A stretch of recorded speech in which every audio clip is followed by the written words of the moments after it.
Hey guys, this is NND Podcast and welcome back. Today we're going to be talking about the first and second overall pick for the 2020 NFL Draft. And to start off with the number one pick, it's most likely going to be Joe Burrow. So Joe Burrow did win the national championship for the LSU Tigers, and he has great potential with the number one overall pick going to the Bengals. And if Joe Burrow is that number one overall pick, I definitely think Andy Dalton, he's been on the Bengals, but he's not produced much for them. And I think a new quarterback such as Joe Burrow will definitely help their franchise definitely have a better season than they did last year. What do you guys think about that? Joe Burrow, I think he'll make a great rookie. He'll start out strong. I feel that confidence in him. I see a similarity with Joe Burrow and Tom Brady. They both have similar aspects. I don't think he could become the exact player like Tom Brady, but I think he could become something close to that great. And next up is Chase Young. What do you think about Chase Young? Well, Chase Young was an excellent defensive end for Ohio State.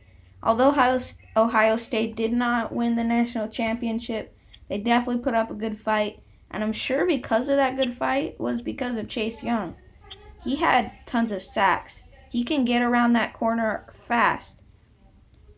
He's just an overall great player at the defensive end. And I think the second overall pick going to the Redskins, I mean, their defense and their offense, but mostly their defense, needs some livelihood right now because really their defense last year did not produce well, and they didn't get the stops they needed. And with this new defensive end that I think they would pick as Chase Young, I definitely think he'll help their franchise.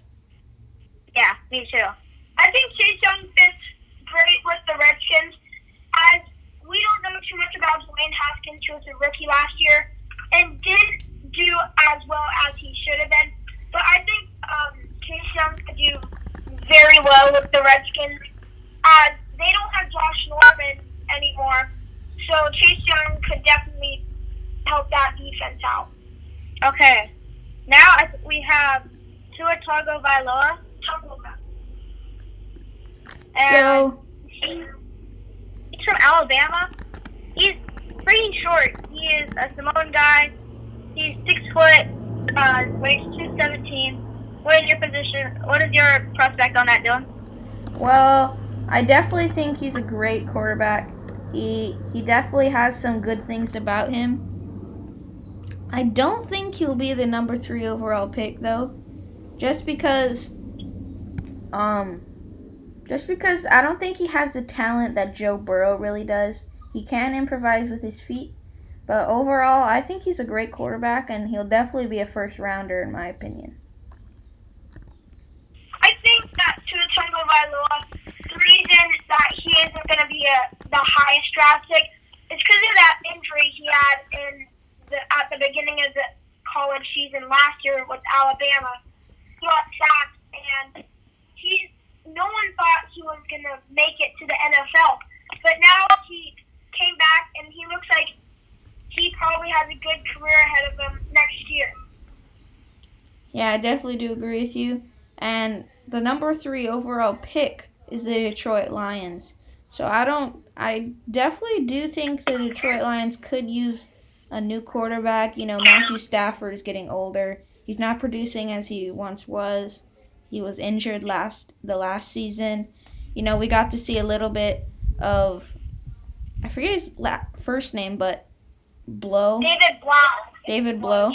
And he did produce, but I mean, they still got only 3 wins in the whole season. And so I definitely think maybe if the Detroit Lions do draft Tua Tagovailoa, I definitely think that he could maybe sit behind Matthew Stafford for a year or two, learn how the NFL works, and definitely feel comfortable, and maybe they can get a new franchise quarterback. Especially, yeah. So I think that's going to wrap up our mock draft. And we hope you guys enjoyed this podcast, and we'll see you guys in the next one.